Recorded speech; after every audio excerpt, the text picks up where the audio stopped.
The needle moved through fabric like a silver fish darting through water, and Zelda Lawson's hands never paused, never hesitated, never doubted the path they would take through cotton and silk and linen.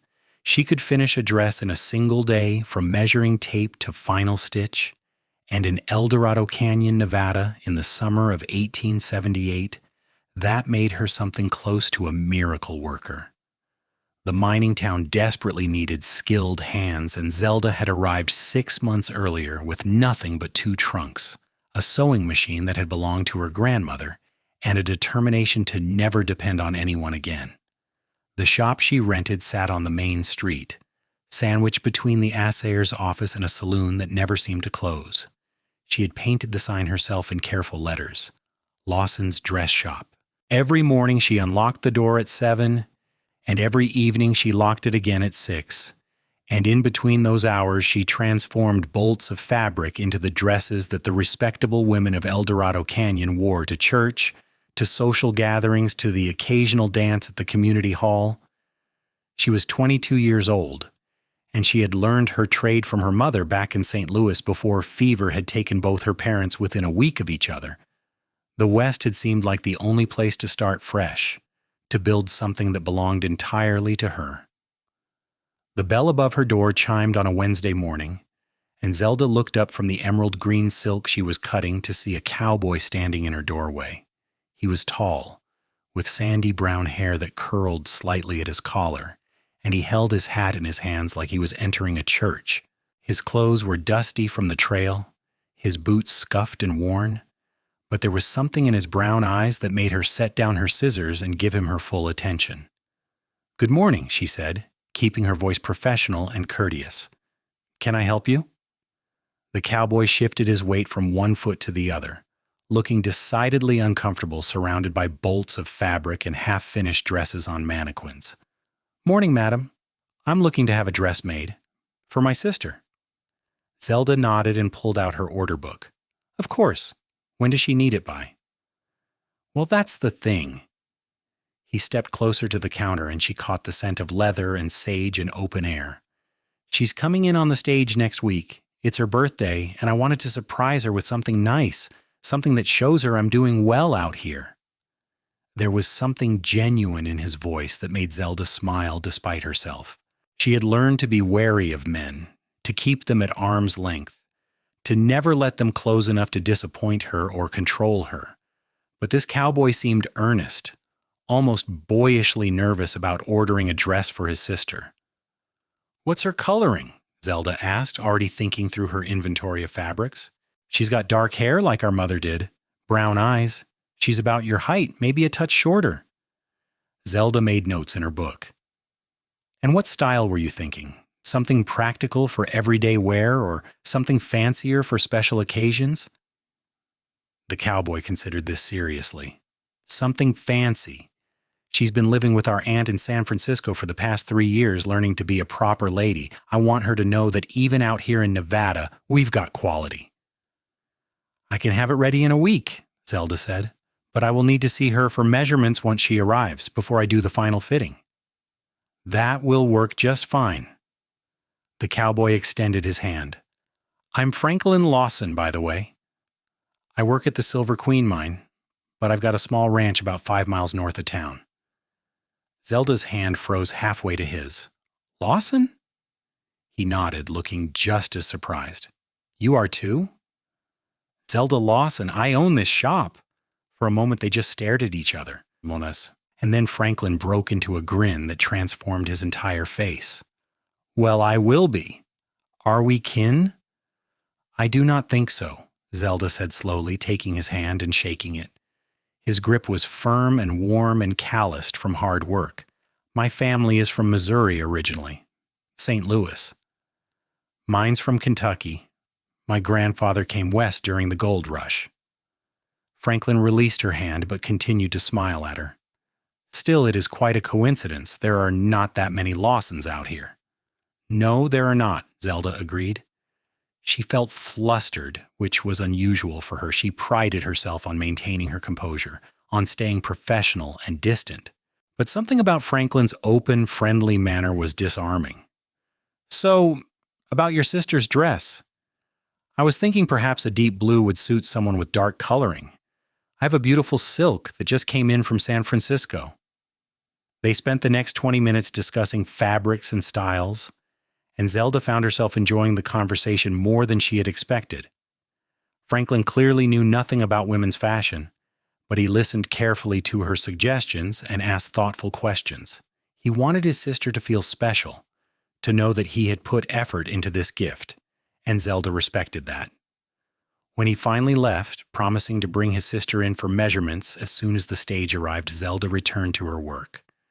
But she found her thoughts drifting back to the tall cowboy with the same surname as hers, to the way his eyes had lit up when he smiled, to the gentleness in his voice when he spoke about his sister.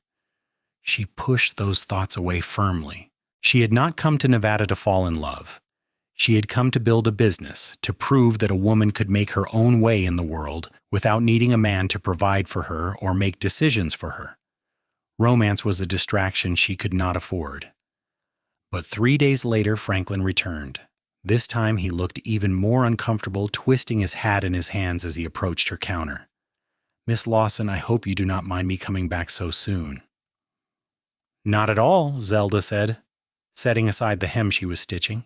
"Is there a problem with your sister's dress?" "No, nothing like that." He cleared his throat. "I was thinking, though, that maybe I should get her 2 dresses instead of 1.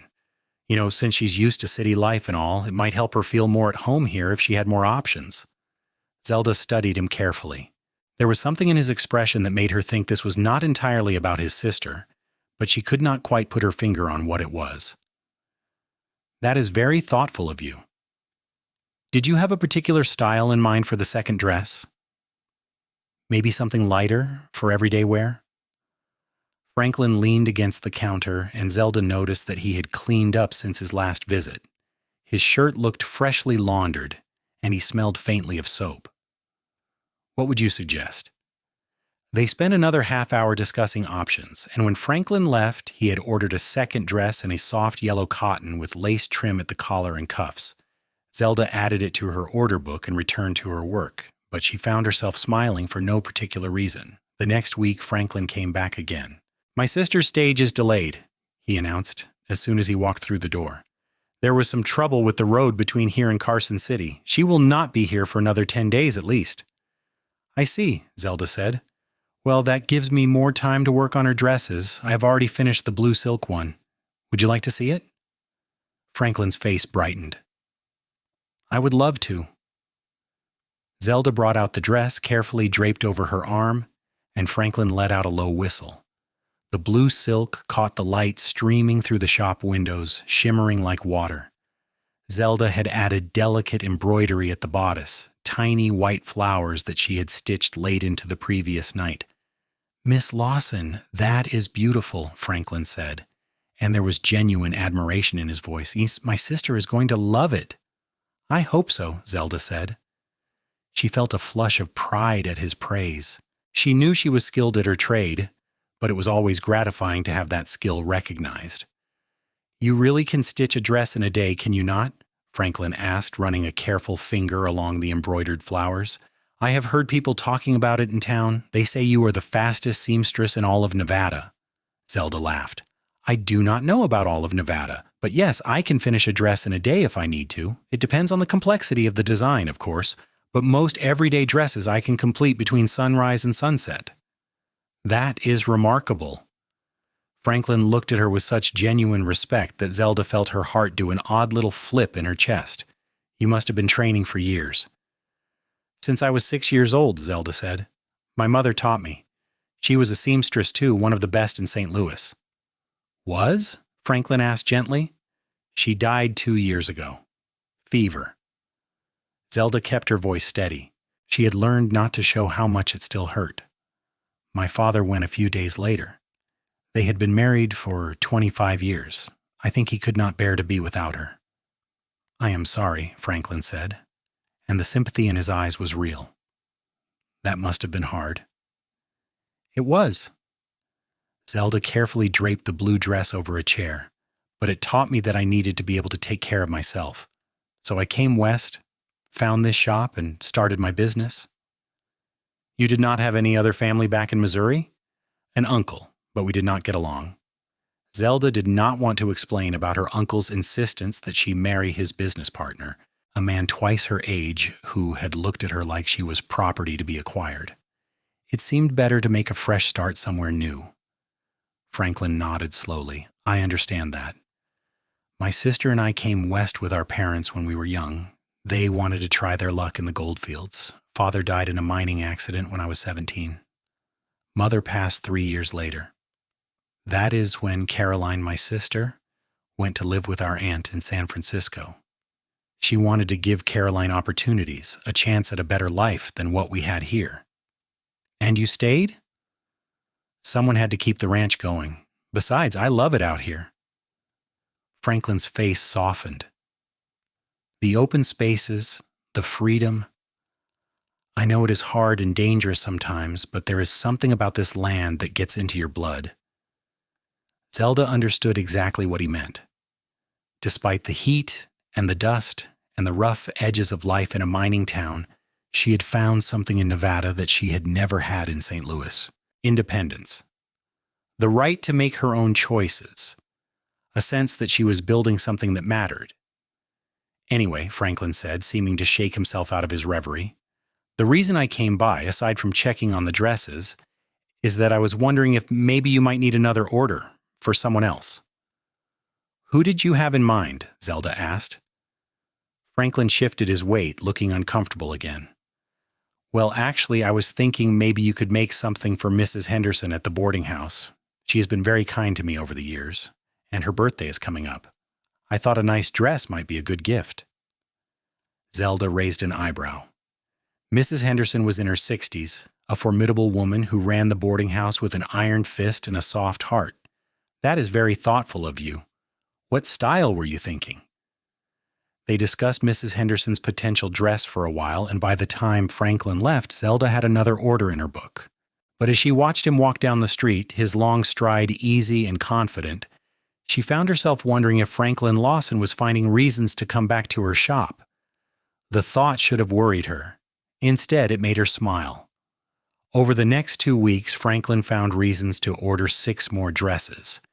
There was one for the school teacher, Miss Roberts, who had apparently been very patient with the rowdy mining children. Another for Martha Cooper, who ran the general store and had given Franklin credit during a hard winter. A third for young Sally Brennan, whose family had lost everything in a fire and could use something to lift their spirits. Each time Franklin came into the shop, he and Zelda would talk while she took notes on the orders. They talked about fabrics and styles at first, but gradually their conversations expanded.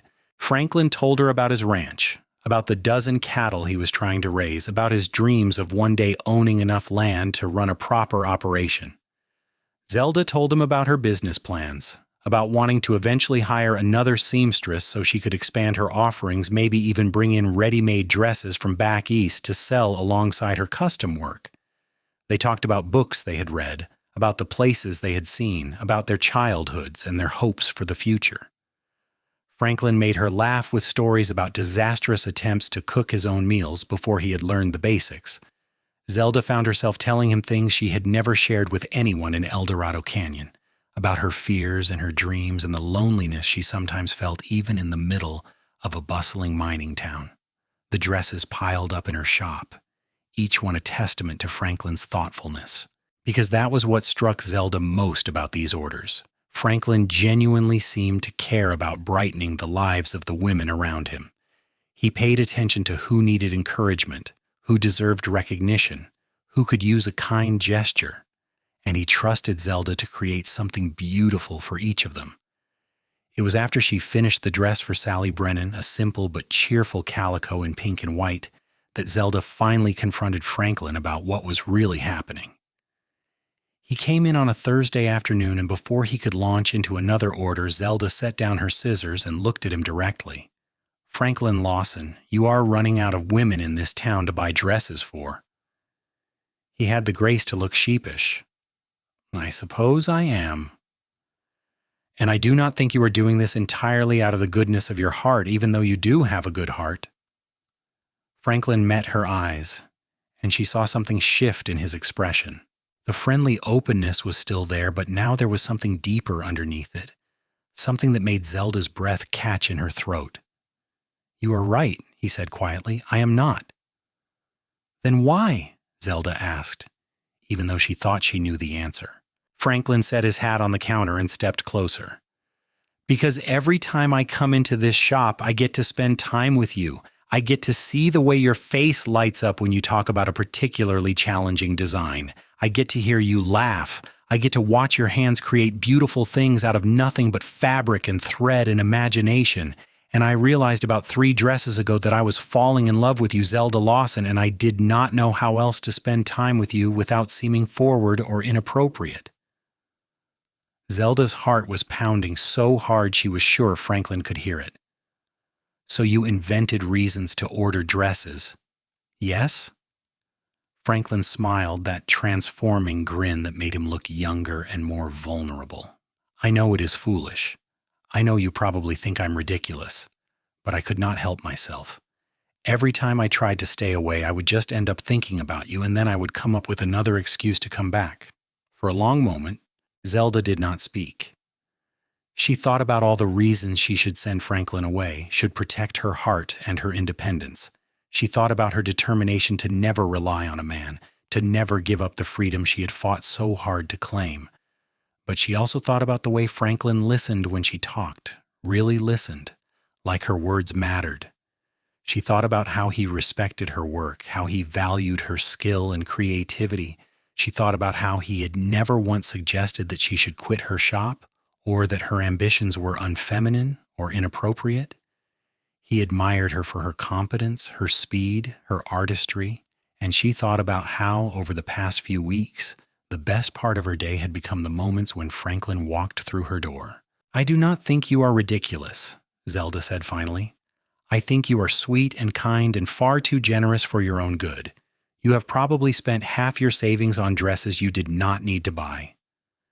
"Worth every penny," Franklin said. "But Franklin, I need you to understand something." Zelda took a deep breath. "I came here to build a life on my own terms. I will not give up my shop.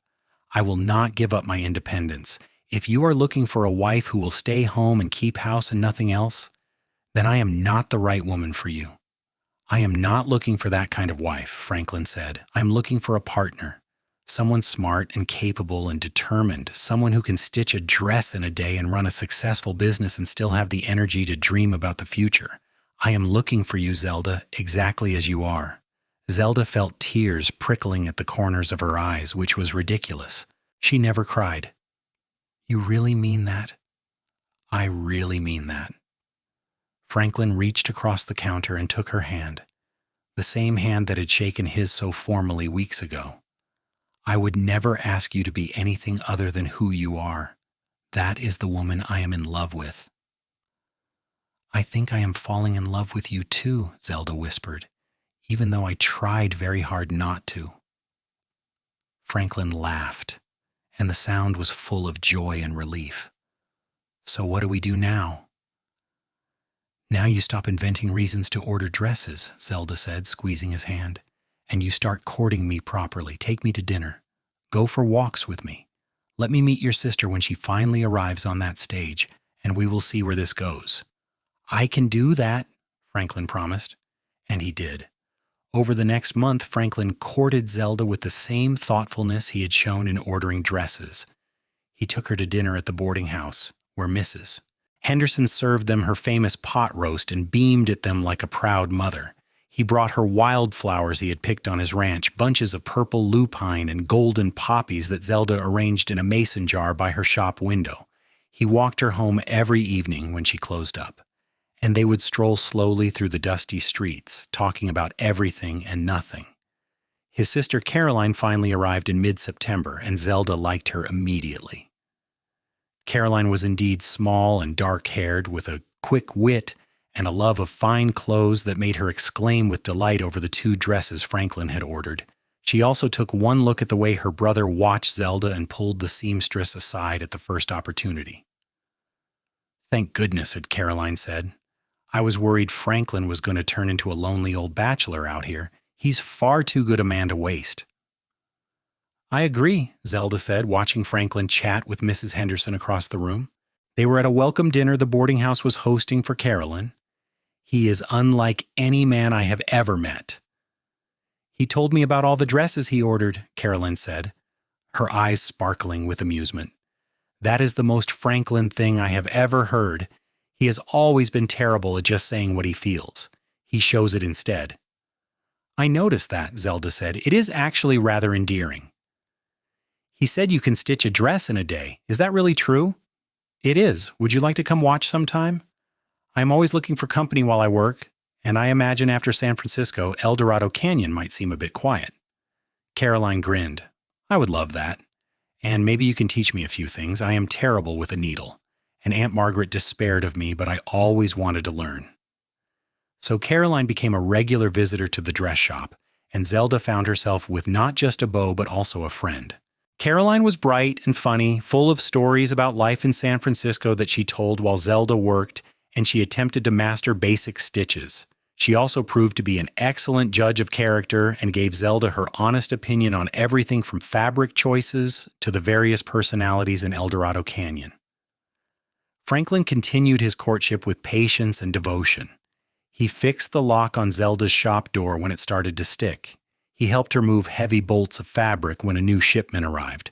He brought her lunch on days when she was too busy to stop for a meal.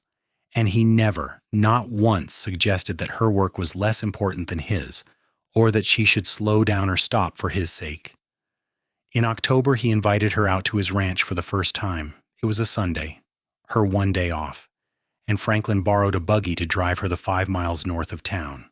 The ranch was modest but well kept, with a small house, a barn, and corrals where his cattle grazed. The land stretched out in all directions, sage-covered hills rolling toward distant mountains. It is not much yet, Franklin said as he helped her down from the buggy, but I am building it up slowly. Another few years, and I should have enough cattle to make a real go of it. It is beautiful, Zelda said, and she meant it. There was something peaceful about the ranch, something solid and real. She could see the work Franklin had put into it, the care he took with every fence post and barn door. They spent the afternoon walking the property, and Franklin told her his plans for expansion, for building a bigger house, for maybe one day having horses as well as cattle. And Zelda found herself imagining what it might be like to be part of those plans, to help build something together. As the sun started to set, painting the sky in shades of orange and pink, Franklin took her hand and pulled her to a stop on a small rise overlooking the ranch. Zelda, I know we have only been courting for a few weeks, he said, and I know you value your independence, and I respect that, but I want you to know that I'm serious about this, about us. I'm not looking for a passing romance. I'm looking for a future. Zelda turned to face him fully, her hand still in his. I am serious too, Franklin. You have surprised me in the best possible way. I did not think I wanted this, did not think I needed someone else in my life. But you have shown me that love does not have to mean giving up who I am. It can mean becoming more of who I am meant to be. Franklin pulled her closer, and for the first time, he kissed her. It was gentle and sweet and full of promise, and when they finally pulled apart, Zelda was smiling. I love you, she said. I fought it for a while, but I do. I love you, Franklin Lawson. I love you too, Franklin replied, and I promise I will spend the rest of my life trying to be worthy of you. You already are, Zelda said, and she kissed him again as the Nevada sun set behind them. They were married in December in the small church in El Dorado Canyon. Carolyn stood up as Zelda's maid of honor and Franklin's friend from the mine. A fellow named Jack Henderson, who was Mrs. Henderson's nephew, served as best man. Zelda wore a dress she had made herself, cream-colored silk with lace at the collar and tiny pearl buttons down the back. It had taken her 3 days to finish because she wanted it to be perfect, and when Franklin saw her walking down the aisle, his eyes filled with tears. The ceremony was simple but heartfelt, and when the preacher pronounced them man and wife, the small congregation erupted in applause. Mrs. Henderson had insisted on hosting the reception at the boarding house, and she had outdone herself with food and decorations. There was dancing and laughter and so much joy that Zelda felt her heart might burst with it. "Are you happy?" Franklin asked as they danced together, his arm around her waist. "I am more than happy," Zelda said. "I am exactly where I am meant to be." After the wedding, they faced the practical question of where to live. Franklin's ranch house was too far from town for Zelda to easily run her shop, but her small apartment above the dress shop was too cramped for two people. They solved the problem by renting a house in town, a neat little place with 2 bedrooms and a parlor, walking distance from both the shop and Franklin's work at the mine. He still went out to the ranch several times a week to tend his cattle, and sometimes Zelda went with him, enjoying the quiet and the space. But what surprised them both was how easily they settled into married life. Franklin had meant what he said about wanting a partner, and he supported Zelda's work completely. He bragged about her skill to anyone who would listen, and he was always her first customer when she experimented with new designs. She started keeping a mannequin at home dressed in her latest creations, and Franklin would come home from the mine to find her surrounded by fabric, pins between her lips, her face intense with concentration. "Do not mind me," he would say, kissing the top of her head. "I will just make us some dinner." And he would, because Franklin had learned to cook during his bachelor years, and he did not see why marriage should mean Zelda had to abandon her work to stand over a hot stove. They shared the household tasks, trading off based on who had more time and energy on any given day. It was unconventional, especially for 1879, but it worked for them. Zelda's business continued to grow. Word of the seamstress who could stitch a dress in a day spread beyond El Dorado Canyon, and she started getting orders from women in other mining towns, from the ranches scattered across the valley, even from as far away as Carson City. She hired a young woman named Emma to help with the simpler tasks, which freed Zelda to focus on the more complex designs and the custom work that commanded higher prices. Franklin's ranch also prospered. His herd grew steadily, and he was able to quit his job at the mine to focus on ranching full-time. He hired a hand to help with the work, a taciturn young man named Tom who had grown up on a ranch in Montana and knew cattle inside and out. With Tom's help, Franklin was able to expand his operation faster than he had hoped. Money was still tight sometimes, and there were hard days when the work seemed endless and the challenges insurmountable. But they faced those days together, supporting each other, believing in each other's dreams, and the good days far outnumbered the bad. In the spring of 1880, Zelda realized she was pregnant. She told Franklin one evening after dinner, watching his face carefully for his reaction. She was excited, but also nervous. A baby would change everything, would make her life and work more complicated. But Franklin's face lit up with such pure joy that her nervousness melted away. "A baby? Truly?" "Truly," Zelda confirmed. "Sometime in October, I think." Franklin swept her into his arms, spinning her around until she laughed and demanded to be put down. "We are going to be parents. We are going to have a family." "We are," Zelda agreed. "But Franklin, I need you to know I am not giving up my shop. I will need to slow down as the pregnancy progresses, and I will need time after the baby is born, but I am not quitting." "I would never ask you to," Franklin said seriously. "We will figure it out.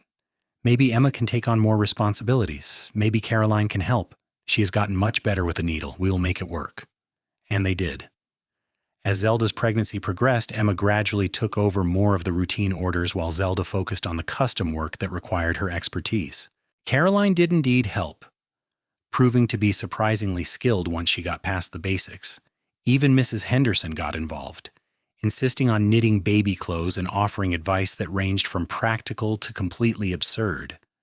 Franklin was attentive without being overbearing, making sure Zelda did not overwork herself, but never treating her like she was made of glass. He rubbed her feet when they ached, brought her ginger tea when morning sickness struck, and listened to her worries about balancing motherhood and business ownership. "You are the strongest person I know," he told her one night as they lay in bed, his hand resting on her growing belly. "If anyone can do this, you can." Their son was born in October, just as Zelda had predicted. The labor was long and difficult, and there were moments when Franklin paced the hallway outside their bedroom, terrified of losing her. But Zelda was as determined in childbirth as she was in everything else, And when the midwife finally emerged to tell him he had a healthy baby boy and a tired but healthy wife, Franklin felt his knees go weak with relief. They named him Samuel, after Franklin's father. And from the moment Zelda held him, she knew her life had changed in ways she could never have imagined. The love she felt for this tiny person was fierce and overwhelming, a feeling so powerful it almost frightened her. But she also knew as she looked down at Samuel's small face that she had not stopped being herself. She was still Zelda Lawson, seamstress and business owner. She was still the woman who could stitch a dress in a day. She was just more now. She was also a mother. And somehow, she would find a way to be both. The first few months were exhausting. Samuel was a hungry baby who woke frequently at night, and Zelda felt like she was stumbling through her days in a fog of sleeplessness. But Franklin helped with everything he could, walking Samuel around the house at 3 a.m, changing diapers, even attempting to rock the baby to sleep while singing off-key cowboy songs that somehow actually worked. Emma and Carolyn kept the shop running, and Zelda found that she could work from home on smaller projects while Samuel napped. It was not ideal, and she missed the rhythm of her old schedule, but it was temporary. She knew that as Samuel grew and became more independent, she would be able to return to the shop more fully. By Samuel's first birthday in October of 1881, life had settled into a new normal. Samuel was walking now, getting into everything, and he had Franklin's brown eyes and Zelda's dark hair. He was fascinated by his mother's sewing, watching with solemn attention as her needle flashed through fabric. Once he grabbed a pincushion and tried to put it in his mouth, giving Zelda a moment of pure terror before she managed to retrieve it unharmed. "I think he's going to be a handful," Franklin said, scooping up his son and tossing him gently in the air. Samuel shrieked with laughter. "He gets that from you," Zelda said, but she was smiling. "Actually, I think he gets his determination from his mother," Franklin replied. "Have you seen the way he keeps trying to climb that bookshelf even after we keep telling him no?" Zelda had to concede that point. Samuel was indeed determined, approaching obstacles with a single-minded focus that reminded her of herself when she was working on a particularly challenging design. Life continued its steady rhythm through 1882 and into 1883. Zelda's shop was thriving, now well established as the premier dress shop not just in El Dorado Canyon, but in the surrounding region. She had hired a second assistant, a quiet widow named Margaret, who had excellent taste and a steady hand. Between Emma, Margaret, and Carolyn's occasional help, Zelda was able to maintain her business while also being present for Samuel. Franklin's ranch had grown into a substantial operation. He now ran nearly 100 head of cattle, and he had built a new, larger barn. He was talking about buying more land, about maybe branching out into horses. The ranch that had been just a dream when Zelda first saw it was becoming a reality. They were happy, building a life together that honored both their dreams. They had their struggles, certainly. There were months when money was tight, when drought threatened Franklin's cattle, or when a slowdown in the mines meant fewer women ordering dresses. There were the normal frustrations of marriage, the small disagreements about household matters or child-rearing philosophies. Samuel went through a phase of waking up screaming from nightmares, and for weeks neither Zelda nor Franklin got more than a few hours of sleep at a stretch. But through it all, they held on to each other. They remembered those early days when Franklin had kept finding reasons to order dresses, when they had fallen in love over fabric swatches and discussions about lace trim. They remembered the promises they had made to each other to be partners, to support each other's dreams, to build a life together that was bigger than either of them could have created alone. In the summer of 1884, Caroline announced that she was engaged to a young lawyer who had recently moved to El Dorado Canyon to open a practice. His name was Robert Stevens, and he was earnest and intelligent and clearly devoted to Caroline. The wedding was set for September, and of course Zelda made Caroline's dress, a confection of white silk and lace that took her a week to complete because she wanted every detail to be perfect. "You have come a long way from the girl who could not thread a needle," Zelda teased as she did the final fitting. Caroline laughed. "Only because you were patient enough to teach me. I still cannot stitch a dress in a day, but I can at least mend my own clothes now without stabbing myself." "That is progress," Zelda agreed. At the wedding, watching Caroline and Robert exchange vows, Zelda felt Franklin's arm slip around her waist. She leaned into him, remembering their own wedding almost 5 years earlier. So much had changed since then, and yet the core of who they were, the love that bound them together, had only grown stronger. "What are you thinking about?" Franklin murmured. "About how lucky I am," Zelda said. "About how I almost missed all of this because I was so determined to be independent." "You are independent," Franklin said. "You are the most independent woman I know. You just learned that independence does not have to mean being alone." "You taught me that," Zelda said, turning to look up at him. "You taught me that I could be myself and still be loved, that I could have my work and my family, that I did not have to choose." Franklin kissed her forehead. "You taught me a few things too. You taught me that strength comes in many forms, that love is about supporting someone's dreams, not controlling them, that the best partnerships are the ones where both people are fully themselves." They danced together at the reception, and later that night, after they had put Samuel to bed and were lying in their own bed, Franklin pulled Zelda close. "I was thinking," he said, "maybe it is time we thought about expanding our family." Zelda smiled in the darkness. "I was thinking the same thing." Their daughter was born in the summer of 1885, a squalling, red-faced baby girl with a surprisingly loud voice. They named her Rose after Zelda's mother, and she was different from Samuel in every way. Where he had been a serious, watchful baby, Rose was sunny and sociable, smiling at everyone who looked at her.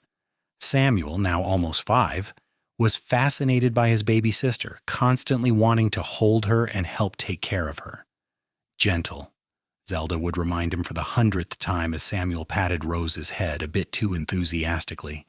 "Remember, she's very small." "I know, Mama," Samuel would say seriously. "I'm being careful." With 2 children, life became even more complicated, but also richer. The house was louder, messier, fuller of life.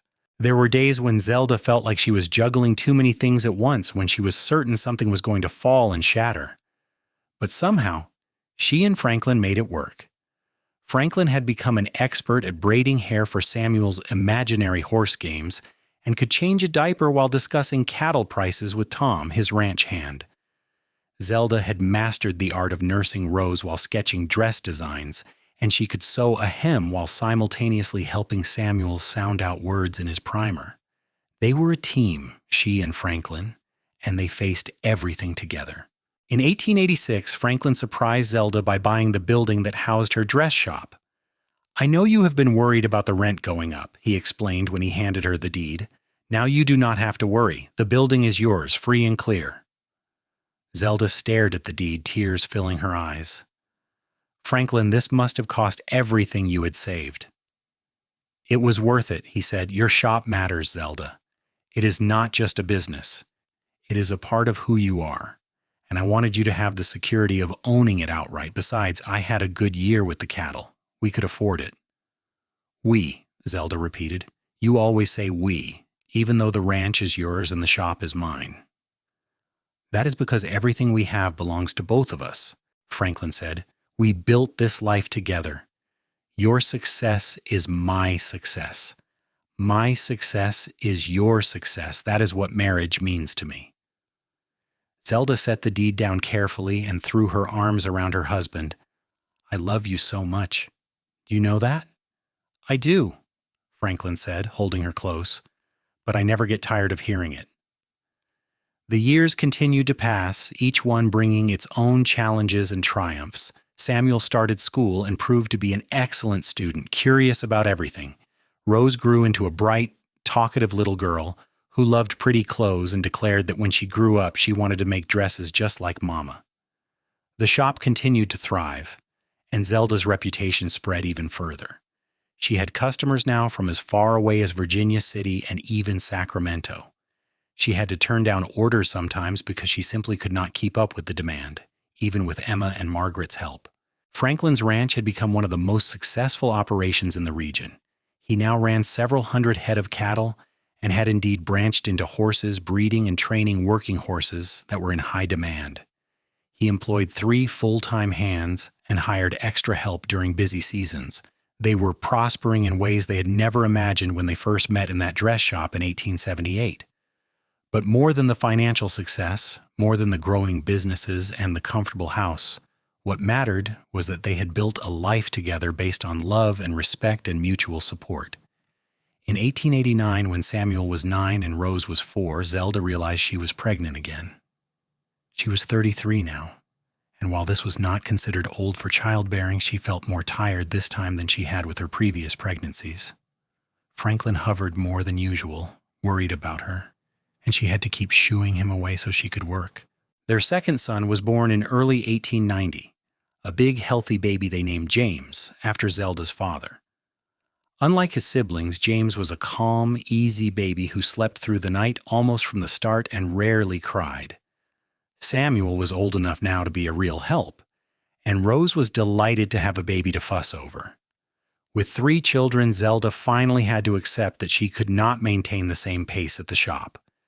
She promoted Emma to manager, and together they hired 2 more seamstresses to handle the growing volume of orders. Zelda still oversaw everything and handled the most complex custom work, but she spent more time at home, focusing on her family while trusting Emma to manage the day-to-day operations. It was a shift that would have been unthinkable to the young Zelda who had first opened her shop, so determined to prove she could do everything herself. But she had learned that accepting help was not a sign of weakness.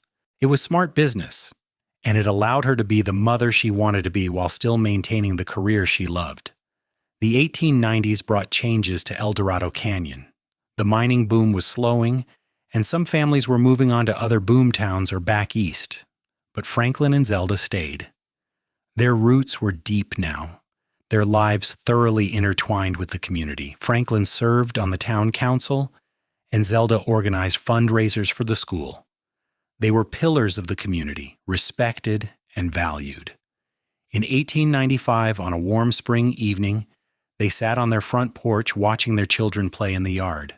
Samuel was 15 now, tall and lanky, helping his father at the ranch and talking about going to agricultural college.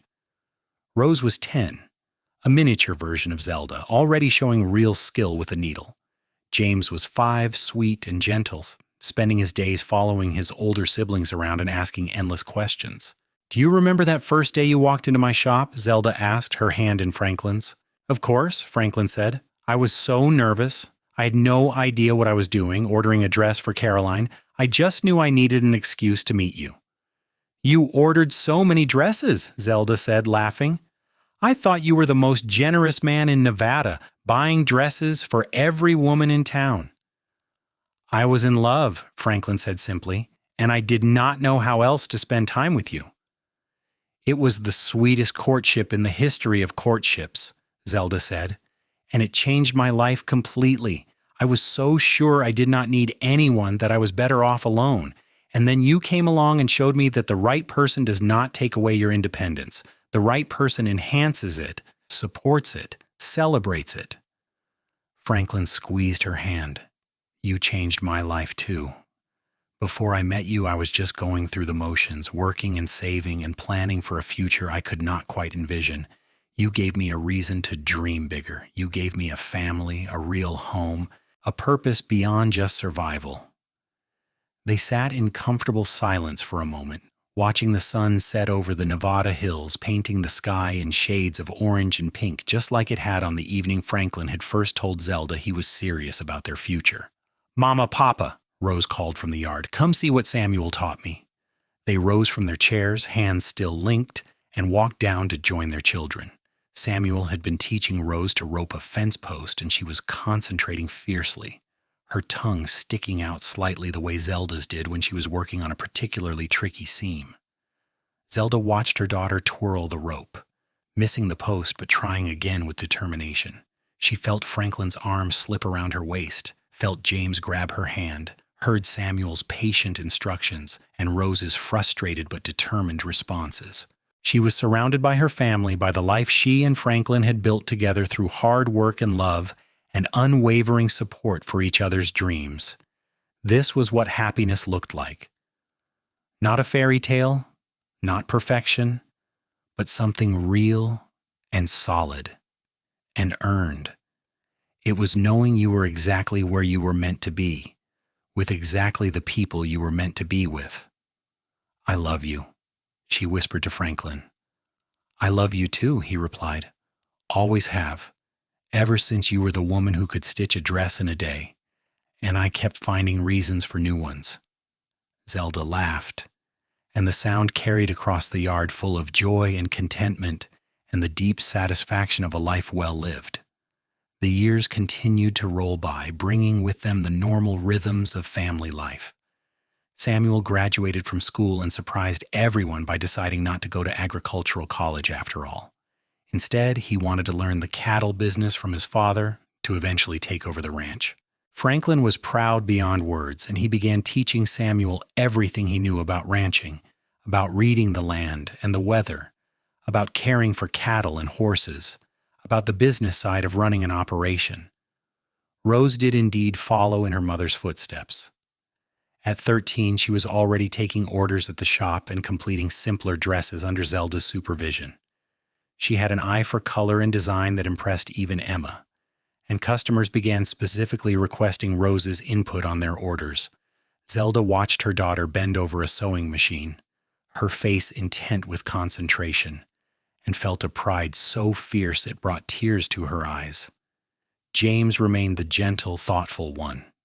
He loved books and learning, and the school teacher, who was still the same Miss Roberts Franklin had once ordered a dress for, told them he was the brightest student she had ever taught. James talked about becoming a teacher himself, or maybe a lawyer like Uncle Robert. He had a way of seeing all sides of an issue, of finding peaceful solutions to conflicts, that reminded Zelda of the way Franklin had always approached their marriage with patience and understanding. In 1898, Samuel married a girl from a neighboring ranch, a capable young woman named Catherine who could ride and rope as well as any man. The wedding was held at Franklin's ranch, now expanded to cover nearly 1,000 acres, and it seemed like the entire county turned out for the celebration.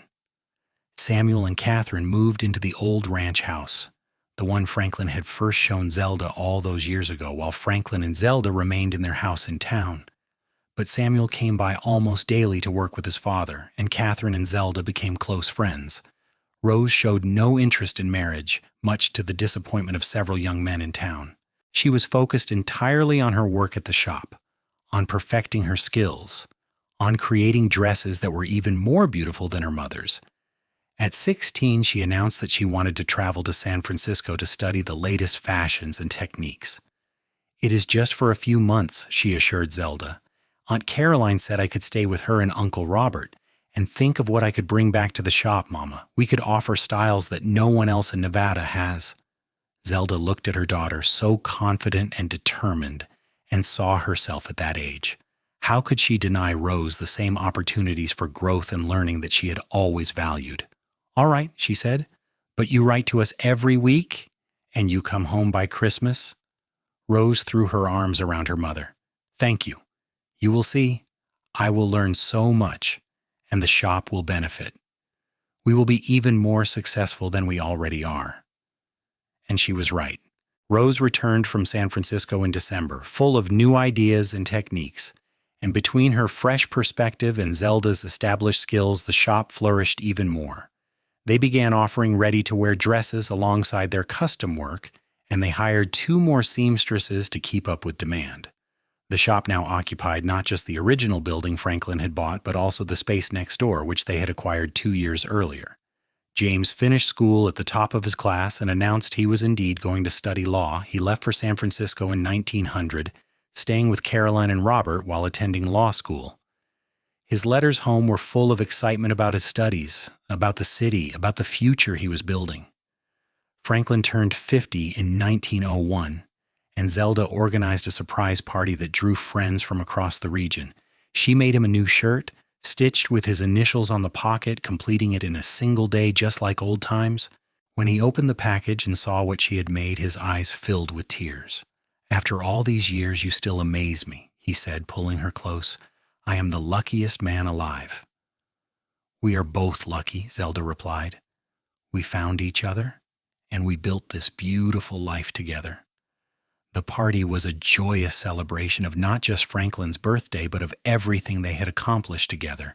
Samuel and Catherine were there with their 2 young children, Franklin's grandchildren. Rose was there, radiant and confident, talking about potentially opening a second shop location. James had come home from San Francisco for the occasion, full of stories about his studies. Caroline and Robert came from their own home, bringing their 3 children.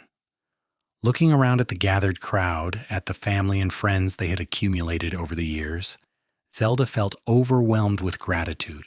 She thought back to that young woman who had arrived in El Dorado Canyon in 1878 with nothing but her sewing machine and her determination to make it on her own. She had succeeded beyond her wildest dreams, but not in the way she had expected. She had learned that true success was not about proving you did not need anyone.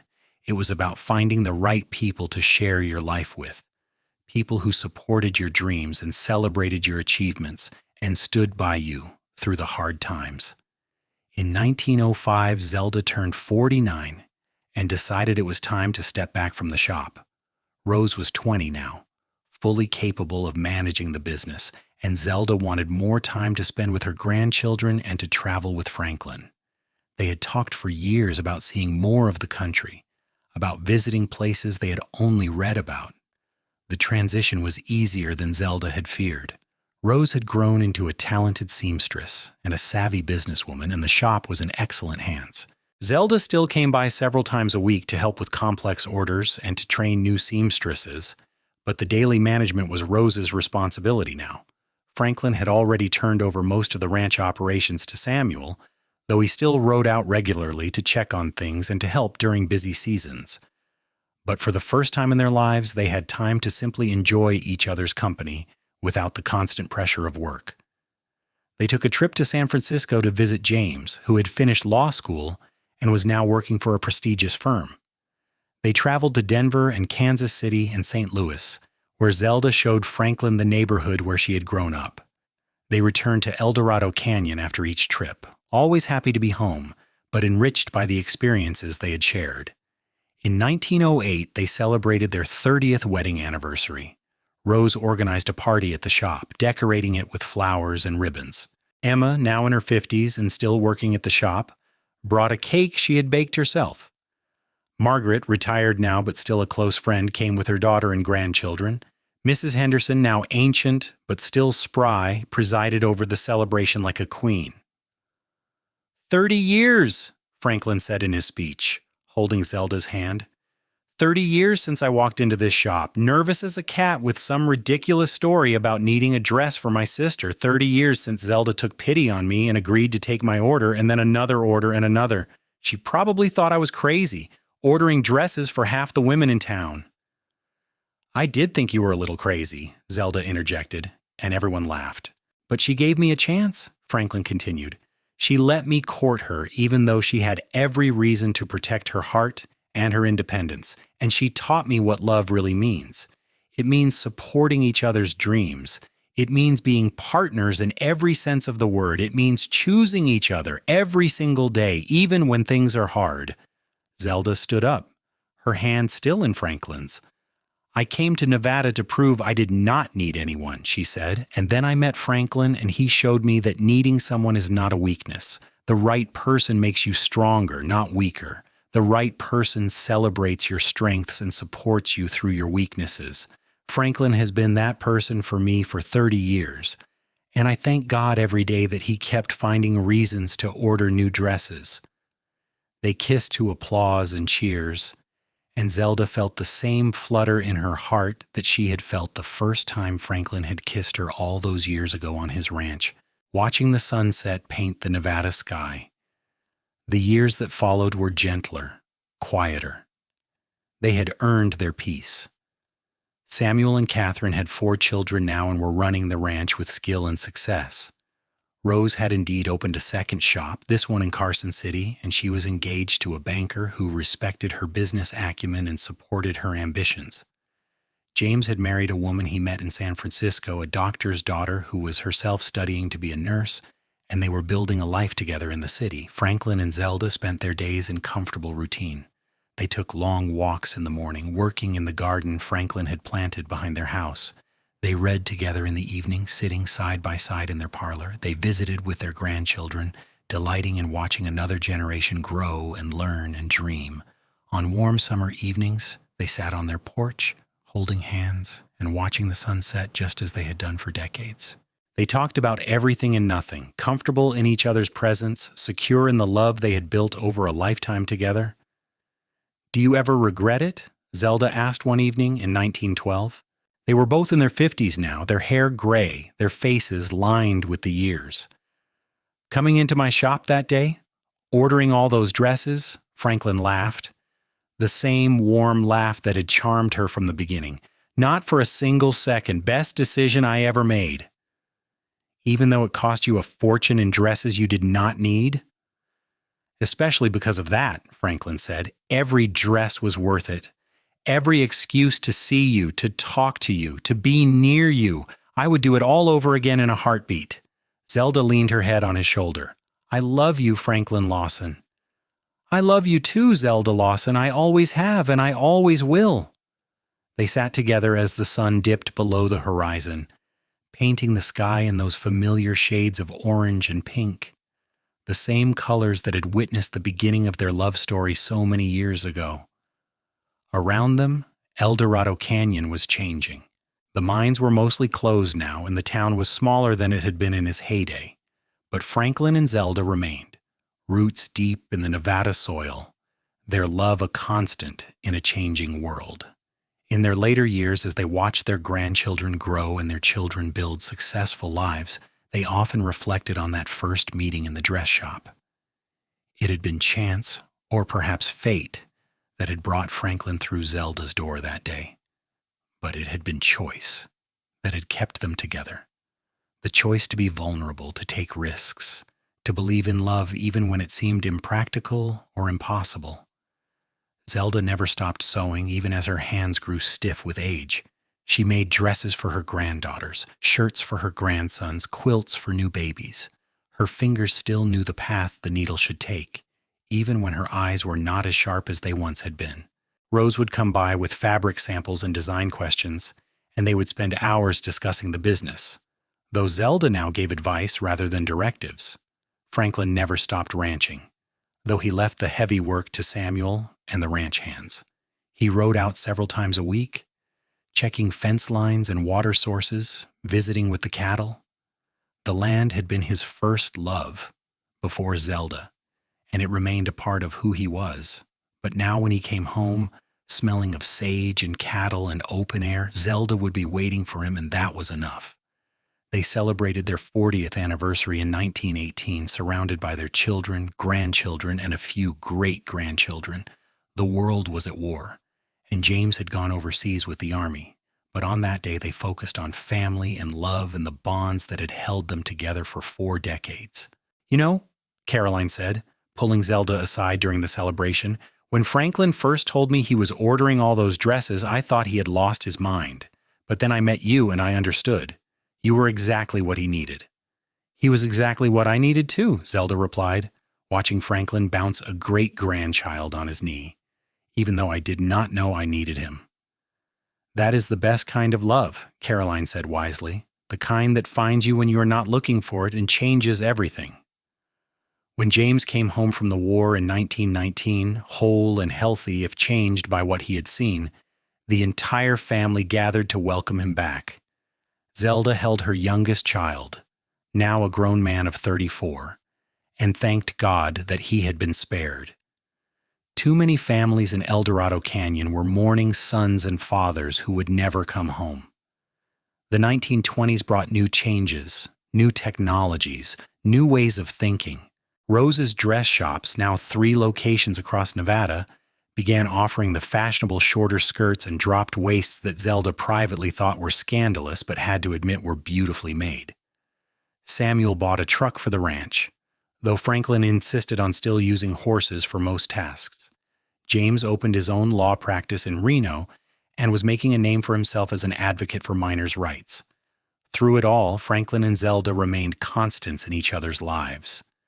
They had been together now for more than 40 years, and they moved around each other with the easy familiarity of people who knew each other completely. They could communicate entire conversations with a single glance. They knew each other's moods and habits and preferences as well as they knew their own. On their 50th wedding anniversary in 1928, the celebration was enormous. Rose organized everything, renting the community hall and inviting what seemed like half of Nevada. There were speeches and toasts and dancing and laughter. There was a cake 5 layers high, made by one of Rose's daughters who had inherited Zelda's skill with her hands, but applied it to baking instead of sewing. Franklin and Zelda stood at the center of it all, his arm around her waist, her head resting on his shoulder. 50 years, half a century, a lifetime. "Do you remember?" Zelda said softly so only Franklin could hear. "When you told me you kept finding reasons to order new dresses because you were falling in love with me?" "I remember every moment of those days," Franklin replied. "Every conversation, every smile you gave me, every time you laughed at one of my terrible jokes." "Your jokes have not gotten any better," Zelda teased. "No, but you still laugh at them," Franklin said. "That is true love right there." Zelda laughed, and the sound was still bright and joyful despite the years. "I would do it all again, you know. Every moment, every choice, every day, I would choose you again and again and again. Even though I walked into your shop and ordered ridiculous numbers of dresses?" "Especially because of that," Zelda said, echoing his words from years earlier. "You found a way to be part of my life without demanding I change who I was. You celebrated me for exactly who I was. That is the greatest gift anyone ever gave me." They danced together as the party swirled around them, moving slowly to music played by a local band. Zelda could feel Franklin's heart beating against her cheek, steady and strong. She thought about all the years they had shared, all the joys and sorrows, all the ordinary moments that had added up to an extraordinary life. This was what lasting love looked like. Not the passionate rush of early romance, though they had certainly had that. Not the drama and intensity of young love, though they had experienced that too. Lasting love was quieter, deeper. It was showing up for each other day after day, year after year. It was supporting each other's dreams and celebrating each other's successes. It was weathering storms together and enjoying sunny days. It was choosing each other over and over until the choice became as natural as breathing. "I love you," she whispered. "I love you too," Franklin replied. "Always and forever." They continued to dance. Two people who had started as strangers, become friends, fell in love, and built a life together that had exceeded anything either of them had imagined.